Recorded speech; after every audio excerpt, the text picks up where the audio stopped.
ओनेलवेज की spirit studio को बढ़ावा देना अविश्वसनीय रूप से महत्वपूर्ण था, लेकिन राघव के पास इतना समय नहीं था।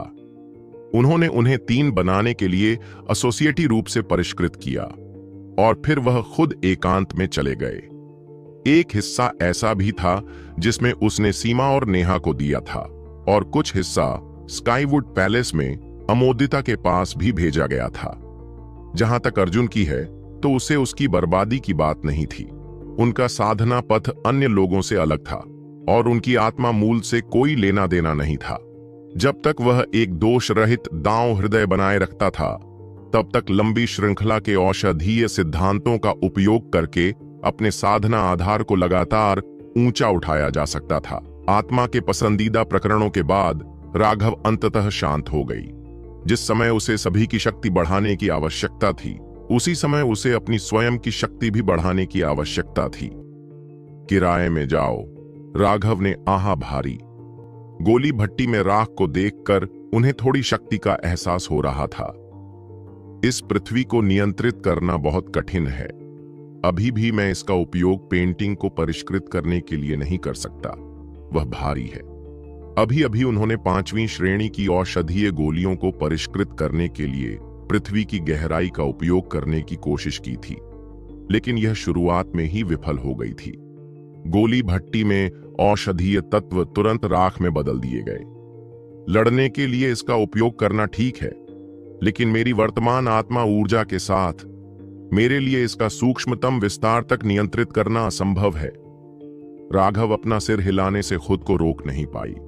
यह कुछ ऐसा ही था जैसे कोई 5 साल का बच्चे का हथौड़ा तोड़ने के लिए 100 पाउंड का हथौड़ा चलाया जा रहा हो। अगर उस बच्चे में दिव्य शक्ति भी हो और वह हथौड़ा भी उठा ले, तो भी अगर वह हथौड़ा एक बार नीचे गिरा दिया गया तो चिपचिपी तो दूर, जमीन भी टुकड़े टुकड़े हो जाएगी। दूसरी बात यह थी कि पृथ्वी की लौ अभी भी व्यावसायिक नहीं हुई थी। यह एक ऐसा बच्चा था जो अभी चलना सीख रहा था, और यह लड़खड़ाता और लड़खड़ाता था। यह राघव के साथ पूरी तरह से सहयोग नहीं कर सकता था। अन्य गोल साधकों के विपरीत राघव ने पृथ्वी की गहराई को अपने मुख्य गोले में नहीं बदला था। इससे पृथ्वी की आध्यात्मिकता को नुकसान पहुंचता है और वह अपनी आत्मा खोकर एक नासमझ उपकरण बन जाती है। इसके बजाय वह अपने शरीर में वृद्धि और विकास कर रही है। दरअसल वह इसे खुद से भी ज्यादा ताकतवर बनाता है। यह खतरनाक होगा क्योंकि पृथ्वी का विद्रोह हो सकता है, और आमतौर पर ऐसा जोखिम नहीं होता है। यह निश्चित रूप से आग से खेलना था। हालांकि राघव को डर नहीं था। उसने अपनी भावनाएं अपने अंतरात्मा के अनुसार मामलों को लिया। यह दृश्य वैसा ही था जैसा उसने इतनी देर पहले किया था कि लिटिल स्नो पर लैमली की छाप नहीं थी। वह लिटिल स्नो को एक उपकरण के रूप में व्यवहारिक नहीं बनाना चाहती थी। पृथ्वी के लॉ के साथ भी ऐसा ही था। सेतुपति इसे मूलतः एक उपकरण के रूप में नहीं देख पाई, क्योंकि उसे समझ आ गया था कि इसकी अपनी भावनाएं हैं। यह अपना जीवन था और एक नमूना, हालांकि इंस्टीट्यूट वेट अपना था। राघव की पहले से ही यही खासियत थी कि यह भविष्य में उसकी सबसे बड़ी ताकत बनेगी। हालांकि वर्तमान में पृथ्वी इतनी बैटरी का उपयोग करने वाले रसायनों को परिष्कृत करने के लिए नहीं किया जा सकता था, और इसलिए राघव केवल इतना कर सकती थी कि उसे अपनी गोलियां गहरी स्थिरता खिलाती रहीं, ताकि वह धीरे धीरे बढ़े। यह पृथ्वी के मूल रूप से भूमिगत निवास था। लावा से ऊर्जा को अवशोषित करके जनसंख्या थी, लेकिन उस तरह की वृद्धि बेहद मामूली थी। ऐसा कहा जाता है कि एक साधारण पृथ्वी से टकराने के लिए उसके जन्म से लेकर उसे अपना आध्यात्मिक ज्ञान प्राप्त करने के लिए कई सहस्त्राब्दियों की आवश्यकता होगी, और इसे पूरी तरह से एक सामान्य पृथ्वी से टकराने के लिए दसियों या सैकड़ों सहस्त्राब्दियों की आवश्यकता होगी। हालांकि राघव की गॉल की लू स्वर्ग और पृथ्वी की आध्यात्मिक ऊर्जा से संघनित थी, और यह उसके लिए बेहद जादुई थी। यही कारण था कि उस समय पृथ्वी पर हमला हुआ था।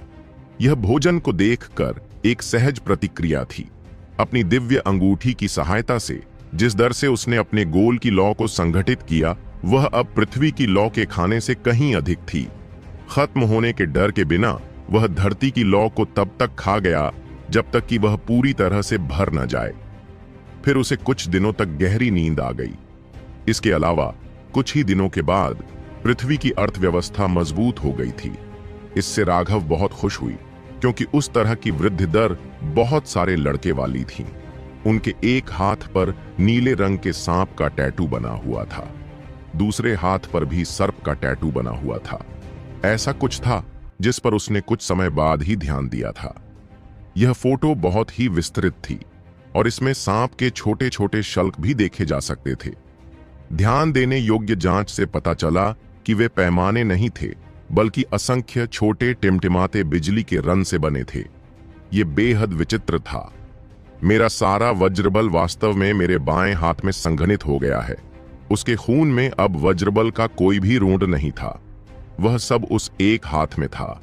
वह हाथ का टैटू उनके लिए एक और डेंटियन की तरह था, जिसमें केवल थंडर फोर्स ही हो सकते थे। राघव के लिए यह परिवर्तन बेहद आश्चर्यजनक था। चटकने की आवाज। राघव ने अपना हाथ आगे का झटका और उंगली की नोक पर बिजली का एक गोला दिखाया। उसने उसे अपने सामने की ओर से आश्वासन दिया। धमाका! उनके सामने चट्टानें टूट गईं। इतना ही नहीं, 1 मील दूर स्थित छोटा सा पहाड़ भी टूट गया। कितना तेज हमला था! राघव आश्चर्य और खुशी थी। मौत के मुंह से बचकर उसने इतनी बड़ी उपलब्धि हासिल कर ली थी। उसकी वज्र शक्ति पूरी तरह से बदल गई थी। इस स्टार डॉल ने नेचुरल रूप से राघव को आखिरी 2 पावर केगन्स की दी, जो उस समय स्वर्ग से रिलीज हुई थीं। उसने ऐसा हमला किया था जो पूरी दुनिया को हिलाकर रख दिया था। बस इसके बारे में मोटोरोला ही राघव को कुछ डर महसूस हुआ। वह असल में उस भयानक बिजली के खतरे से नष्ट होने से बस कुछ ही दूर था। हर बिजली का संकट जो उसने झेला, वह पिछली बार से भी ज्यादा भयानक था। अब तक उसके मन में इसके प्रति थोड़ी सी भी इच्छा शक्ति नहीं रह गई थी। पिछली बार वह बिल्कुल किस्मत की वजह से बच गया था। यदि उसने बिजली के प्रकोप का विरोध करने का कोई तरीका नहीं सोचा, तो अगली बार वह निश्चित रूप से मर जाएगी। उसे अपने भौतिक शरीर को मजबूत करने का कोई साधन मिला हुआ था। उनके एक विचार से उनका बिजली का चमकीला शो और एक भयानक विध्वंसक आभा सामने आया। उनके शरीर पर असंख्य वज्रपात छा गए। चटचटाहट और गड़गड़ाहट की आवाजें गूंजने वाली इमारतें, प्रकाश की किरणें उसके शरीर पर अस्त व्यस्त तरीके से घूम रही थीं, जिससे वह बिजली के देवता की तरह लग रहा था। अच्छा है, इसे लाइटनिंग बैटल आर्म के रूप में इस्तेमाल किया जा सकता है, लेकिन यह सिर्फ मेरे शरीर को छुपाने का काम करता है और मेरे पास अभी भी अपने थंडर फोर्स को नियंत्रित करने के लिए एक अच्छी तकनीक नहीं है। राघव को देखकर ऐसा लगा कि वह अपने शरीर पर वज्र बल को देखकर पछता रही थी। उसके पास जो वज्रकरण कला थी, वह वज्रबल को नियंत्रित करने में असमर्थ थी। उसे कोई और रास्ता वास्तुशिल्प था, लेकिन एक चीज जिसने उसे प्रेरित किया वह यह थी कि लाइटनिंग बैटल आर्मर को सक्रिय करने से इंडीज थंडर फोर्स अपने शरीर के चारों ओर दौड़ लगाएगा, और ऐसा महसूस हुआ जैसे कि बिजली के हथौड़े उसके शरीर पर प्रहार कर रहे थे, जिससे उसे अपने मांस को संयमित करने में मदद मिल रही थी। हालांकि उसे केवल एक अगरबत्ती के बराबर समय तक टिक मिला। उसके बाद उसके पूरे शरीर में दर्द और सुन्नता महसूस हुई। थंडर फोर्स टेम्परिंग को सहन करने में असमर्थ, उसने अपने थंडर फोर्स को वापस बिजली के रूप में वापस कर दिया। उसने अपने गैजेट्स पर बने 2 टैटू देखे और अपनी मुट्ठियां भींच लीं। अब उनके पास 2 और शक्तिशाली त्रुप के पत्ते थे। इसके अलावा वे दोनों ही ट्रम्प कार्ड थे जो बढ़ते रह सकते थे। अगर वह थंडर फोर्स हो या अर्थ फ्लेम, वे दोनों बेहद भयानक थे, और यहां तक कि ज्यानेटियन विशेषज्ञ भी मारे जा सकते थे अगर वे गार्ड से पकड़ में आ जाते।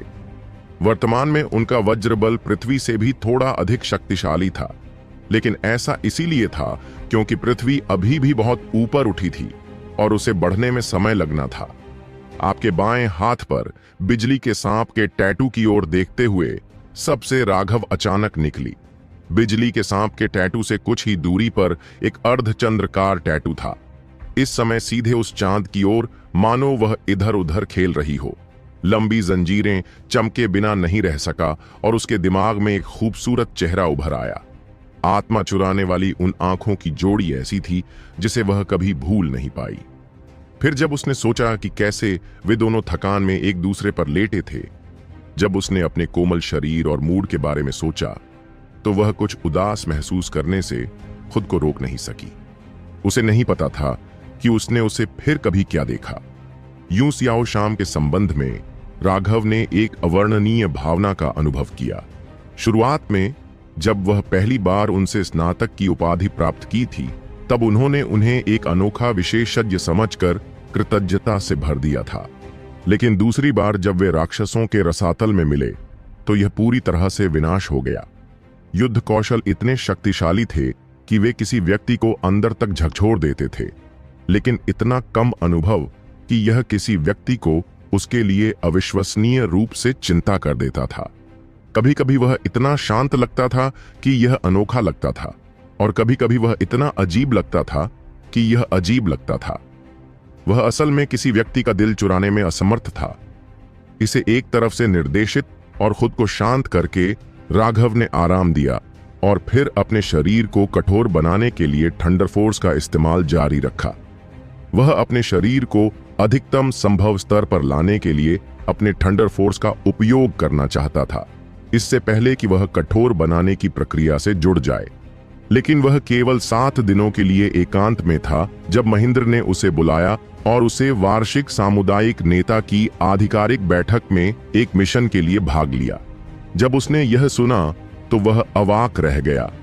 महेंद्र संप्रदाय का नेता क्या नहीं था, संप्रदाय के नेताओं की बैठक में क्या लेना देना था। लेकिन महेंद्र ने हंसते हुए कहा था कि वह केवल नाम का संप्रदाय नेता है और लंबी श्रृंखला ही असली संप्रदाय नेता है। अगर वह खुद जाता है तो शायद अनगिनत लोग उसका मजाक उड़ाते हैं, लेकिन अगर लंबी श्रृंखला चलती है तो कम से कम उसका अपमान करने का कोई मतलब नहीं है। इससे पहले राघव ने 2 संप्रदाय के नेताओं से मारपीट की थी, जिससे सभी लोग हैरान रह गए थे। सिद्धांत रूप में ऐसा कोई भी व्यक्ति नहीं होना चाहिए जो वर्तमान में उड़ान भर रहे युवाओं के प्रति अनादर करने की बात करे। राघव ने इस बारे में सोचा और बस अपनी हिस्सेदारी को स्वीकार करने का निर्णय लिया। महेंद्र द्वारा उसके साथ इस तरह का व्यवहार किए जाने के कारण उसने संभवतः महेंद्र के साथ संबंध होते नहीं देखा था। उन्होंने अपनी चमड़ी मोती की ओर, कंसोंटम स्टेज, अपने वस्त्र विनिमय और कई बुजुर्गों की सलाह ली। आज्ञाकारी रूप से परिवहन संरचना में बैठे हुए वह सुपरमॉन्स्ट्री में रवाना होने की प्रतीक्षा कर रहा था। एक पल के लिए उसकी दृष्टि धुंधली हो गई और फिर सेतुपति और अन्य लोग एक विशाल परिवहन संरचना नीचे दिखाई दिए। उन्होंने चारों ओर एक और तरह का दृश्य देखा। सेतुपति खुद को आधिपत्य से नहीं रोक सका। 108वें मठ की परिवहन व्यवस्था का उपयोग करना कठिन था, लेकिन अब वे बिना किसी परेशानी के तुरंत पहुंच गए। यह शीघ्र, सुरक्षित और लाभकारी था।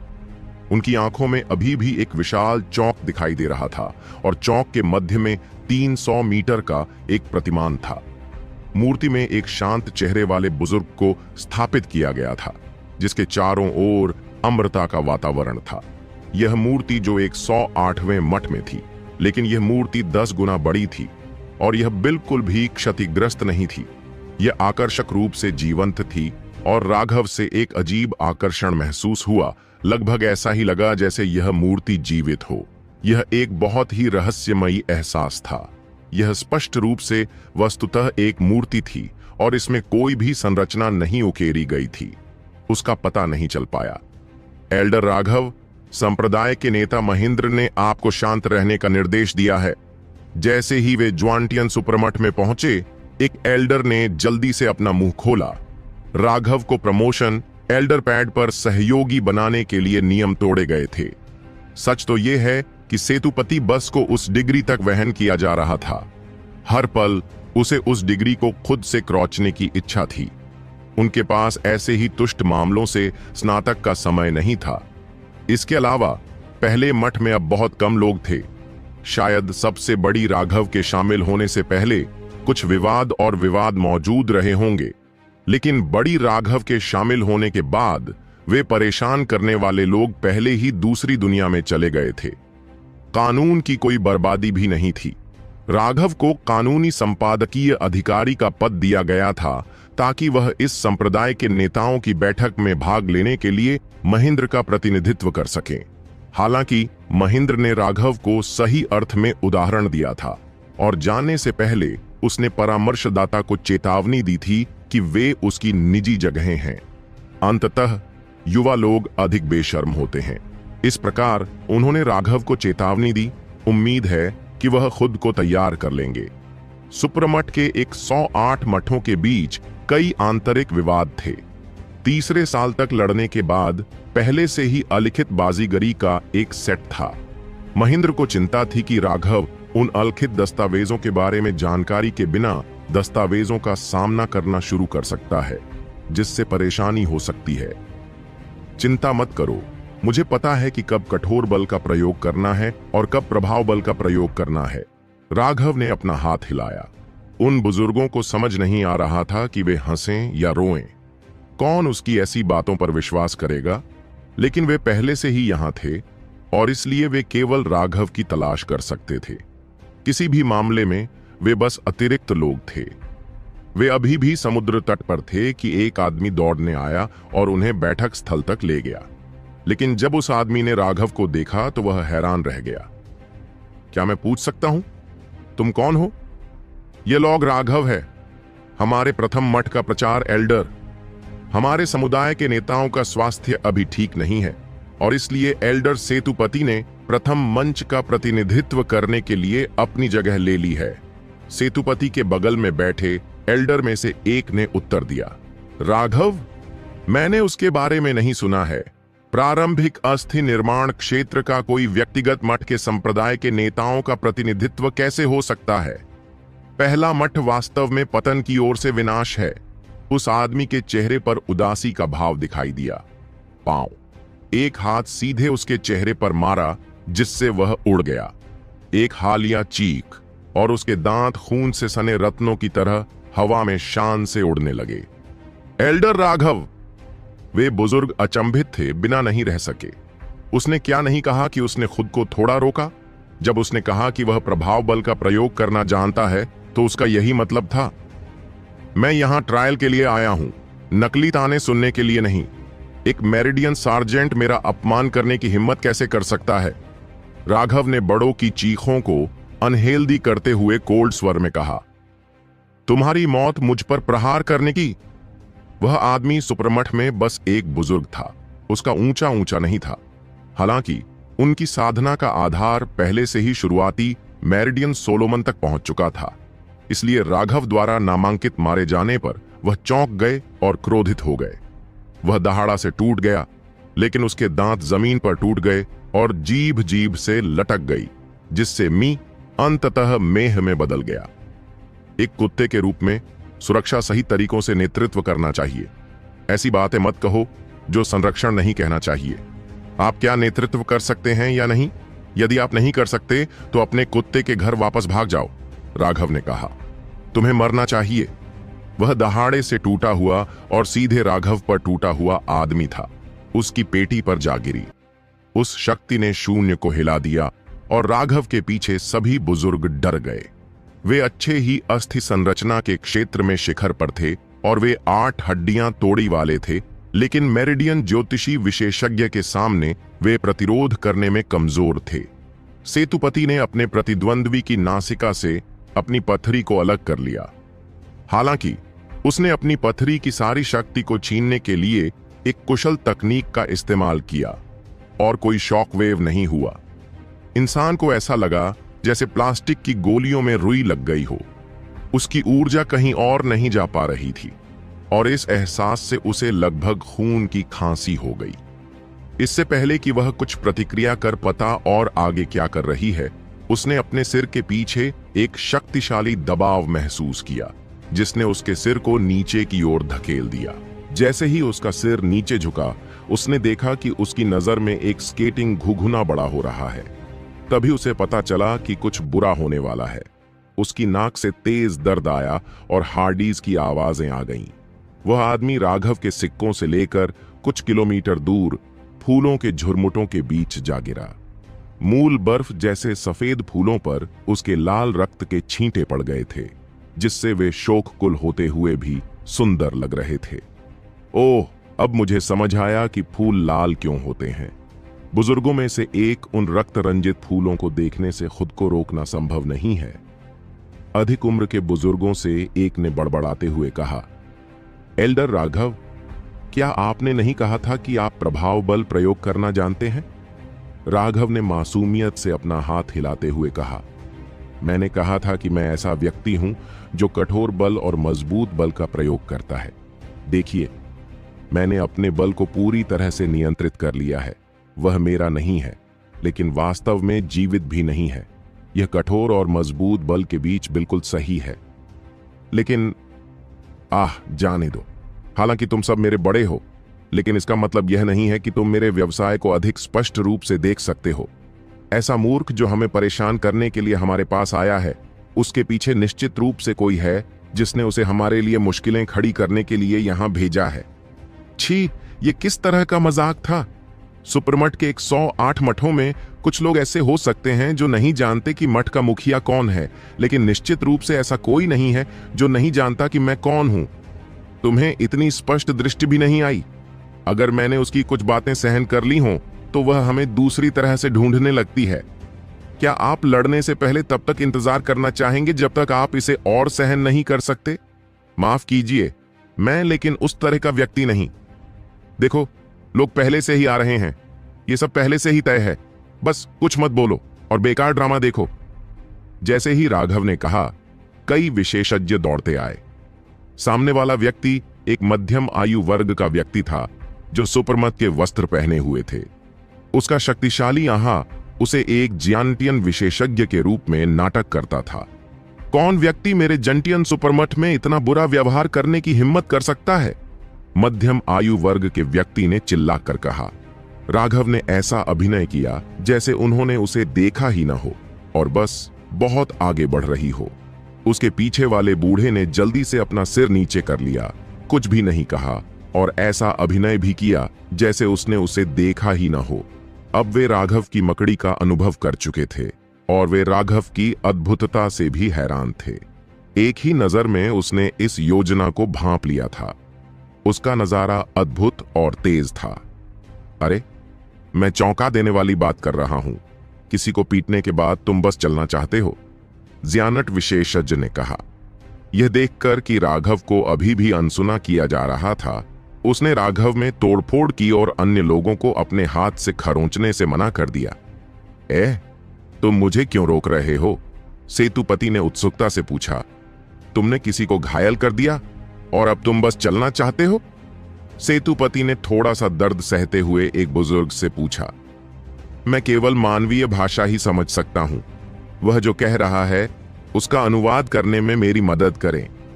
उसने कहा कि तुमने किसी को घायल कर दिया है और वह तलवार बिल के लिए ढूंढना चाहती है। लंबी श्रृंखला के पिछले संबंधों से वह एल्डर पीला पड़ गया और केवल अपना चेहरा मोटा कर सका और उसके लिए अनुवाद करने में मदद कर सका। तुम, जियानटियन विशेषज्ञ क्रोधित हो गया। राघव असल में उसे इंसानियत का श्राप दे रहा था।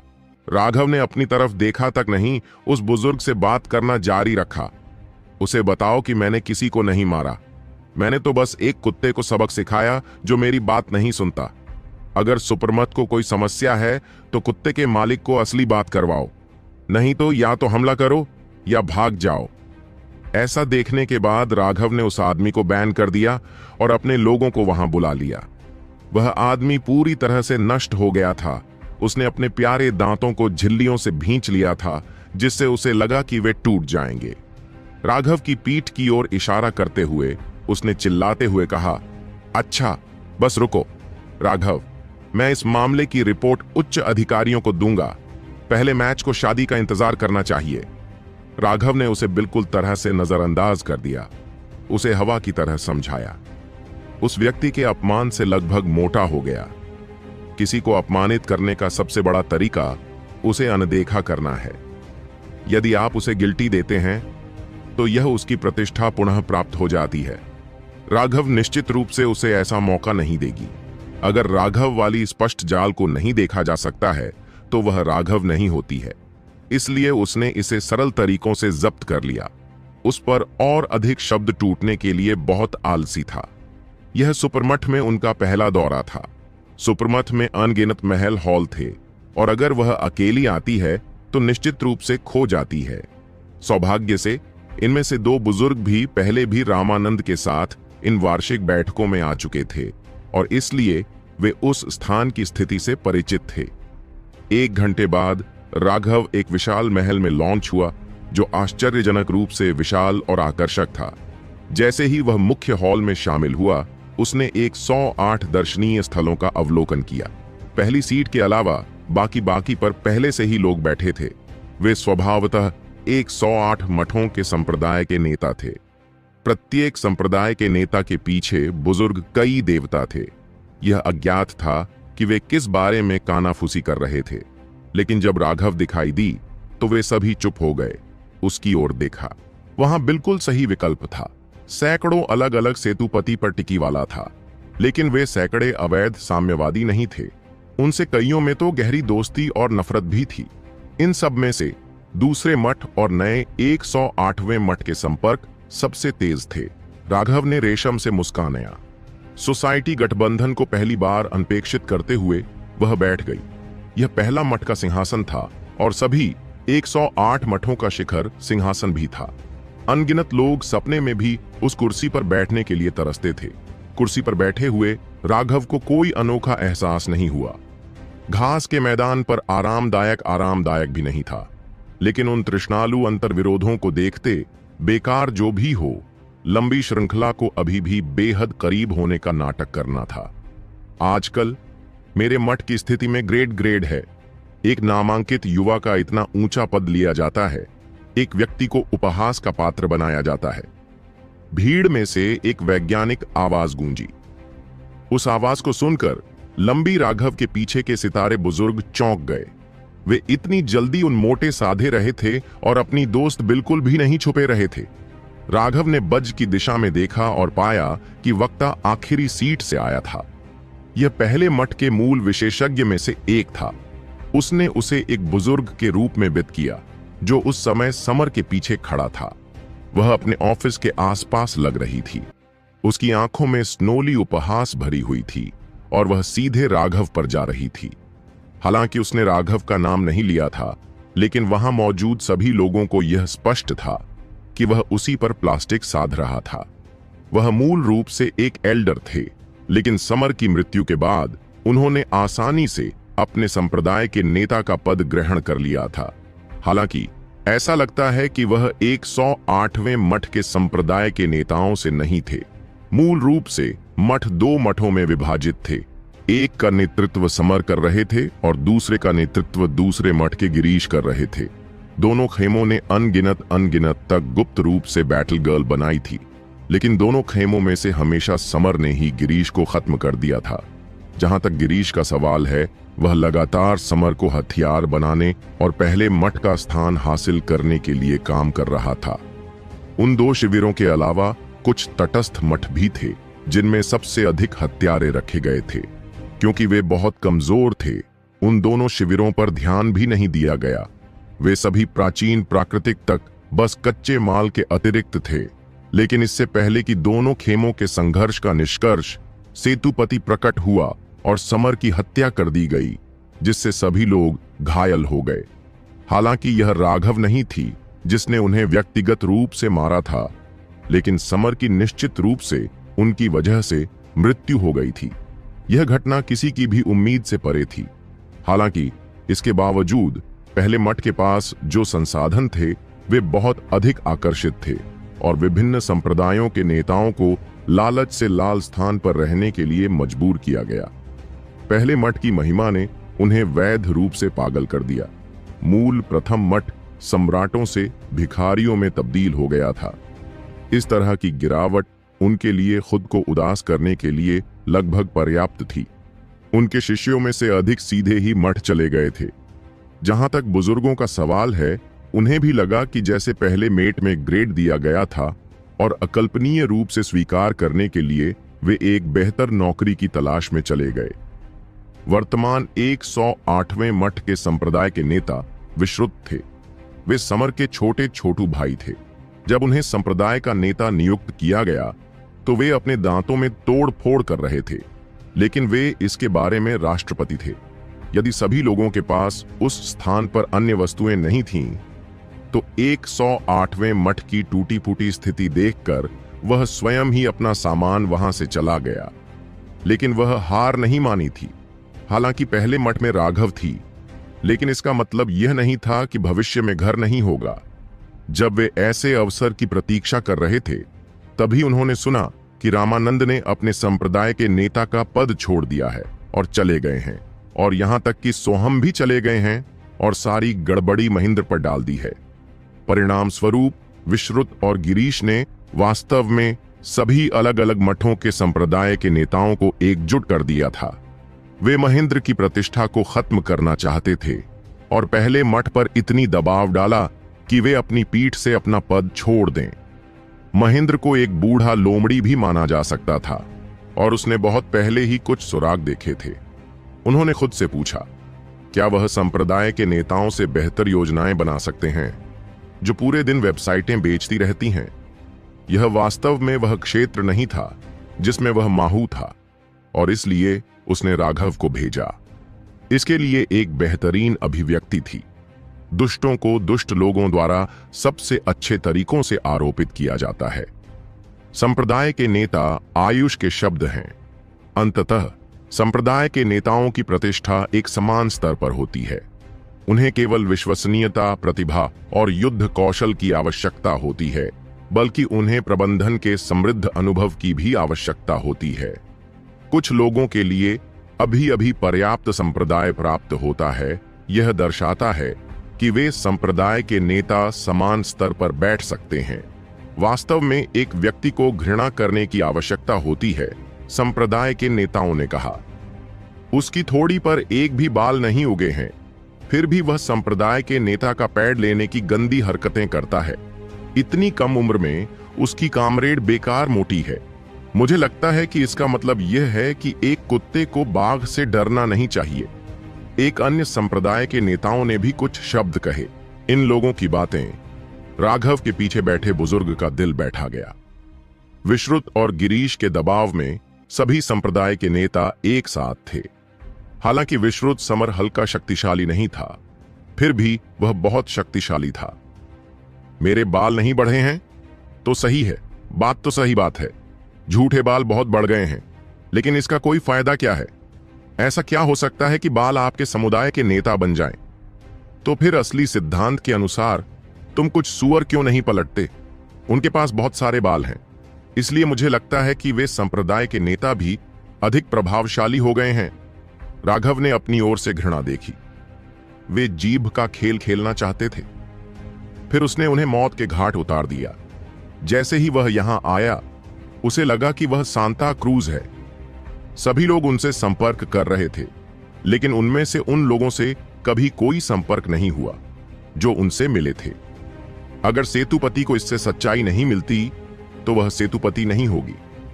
अज्ञानी, मैं विश्वसनीयता और अनुभव की बात कर रहा था। एक संप्रदाय को अपमानित करने का अनुभव। मेरे शब्दों को तोड़ मरोड़ कर पेश मत करो, विश्रुत ने अनारक्षित किया। राघव ने उसकी तरफ देखा।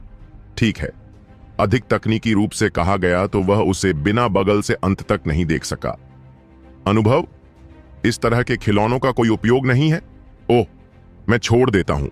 आपका अनुभव आपको अपने छात्रों को यह सिखाने के लिए कहता है कि खिलाड़ियों को चोट पहुंचाने के लिए कपटी नामांकन का उपयोग कैसे किया जाए। क्या आपने सोचा था कि अगर वे सारा दिन अपने लोगों के खिलाफ साजिश रचना में बिताएंगे तो वे विशेषज्ञ बन जाएंगे? क्या सोचा कि तुम बड़ी हो, तुम सोचती हो?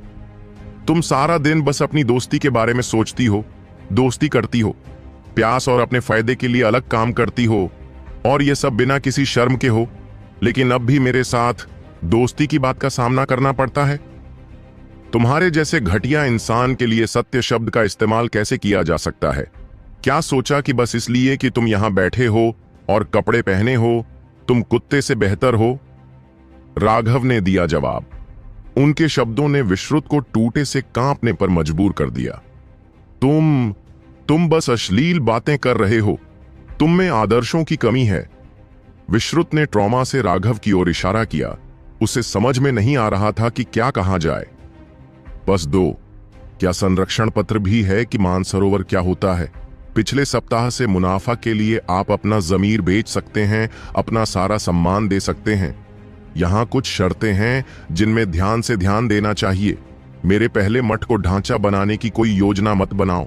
पिछड़ा मामला पर सहमति बनी हो सकती है, इसलिए मेरे साथ इस बारे में प्रतिस्पर्धा नहीं है कि मुझे अतीत में गुप्त रूप से कैसे बनाया जाए।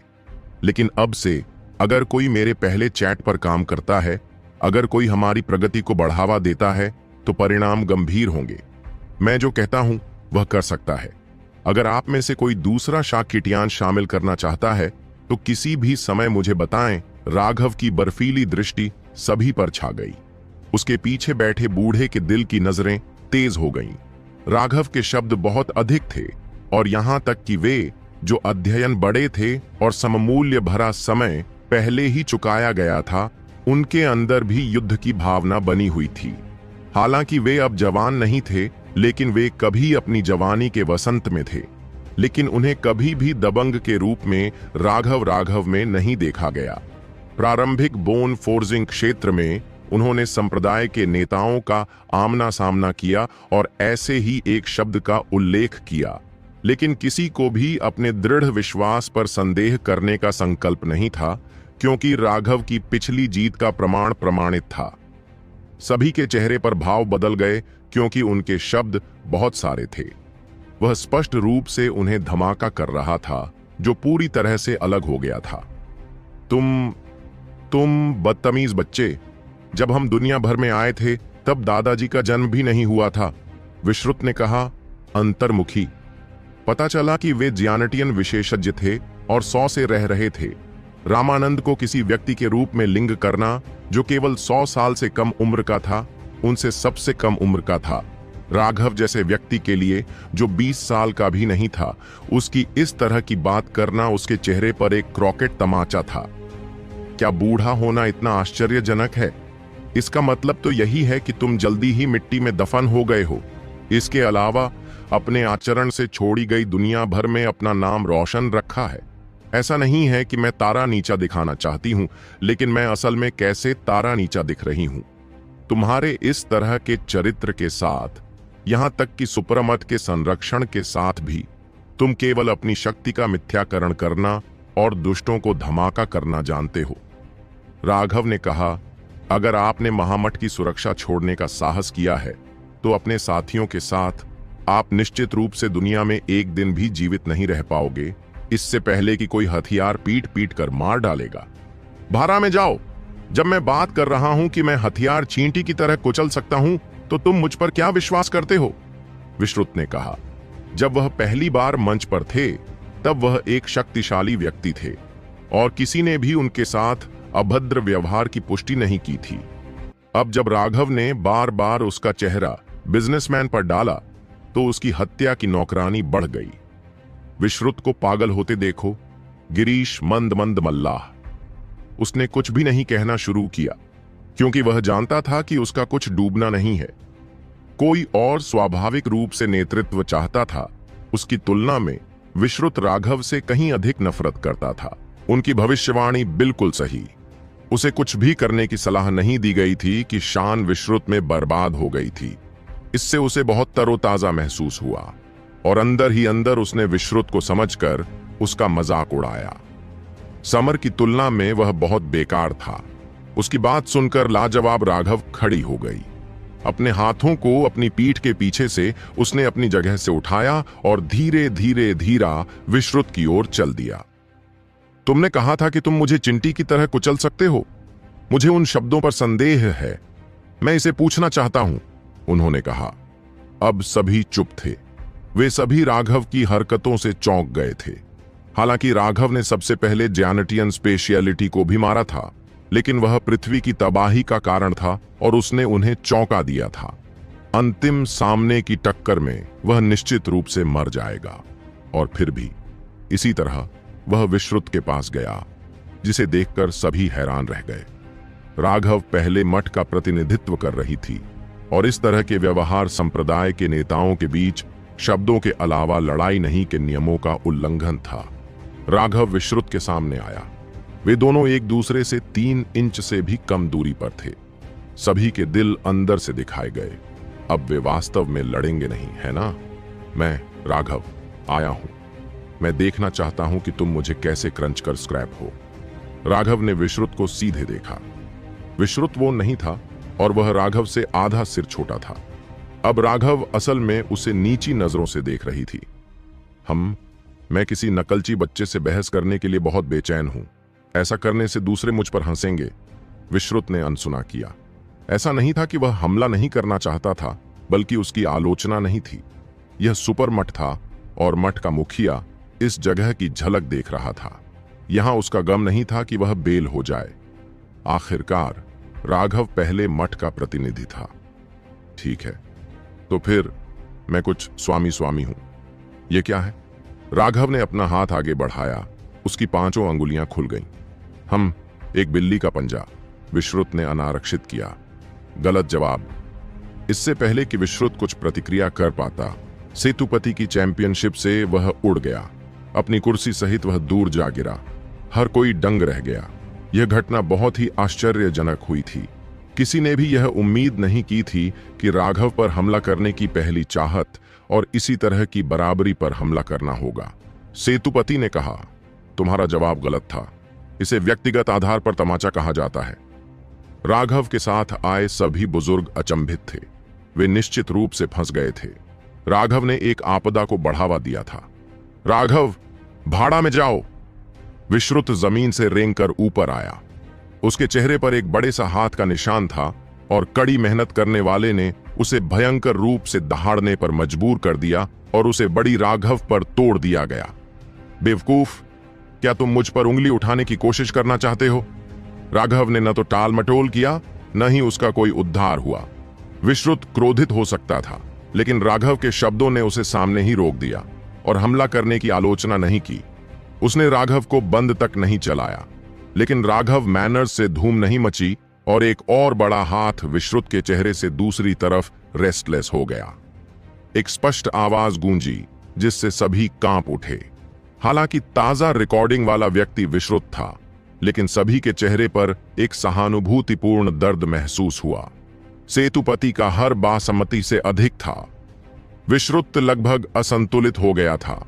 हालांकि राघव ने अभी तक अपने ब्लॉक्स को स्केल नहीं किया था, लेकिन अब वह बोन फोर्जिंग के क्षेत्र में पहुंच चुका था और उसकी ताकत असामान्य स्तर पर पहुंच गई थी।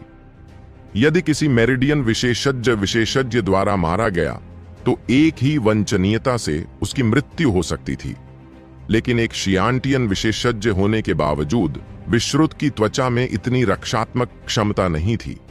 उसका सिर चकरा रहा था और कुछ ही पलों में उसे पता चला। अरे, कितनी बुरी बात है। सेतुपति ने अचानक घृणित व्यवहार से अपनी गोलियों को देखी गली दी। सबने देखा कि किसी भी अन्य चीज की परत थी। यह दिखने में बिल्कुल स्टार फ्राई में इस्तेमाल होने वाली चर्बी जैसी थी। उनकी पॉलिटिक्स से लेकर विश्रुत के चिकन के चेहरे को देखते हुए उनका भाव अजीब हो गया। एक ही ब्रांड से सारा तेल बाहर निकल जाता है।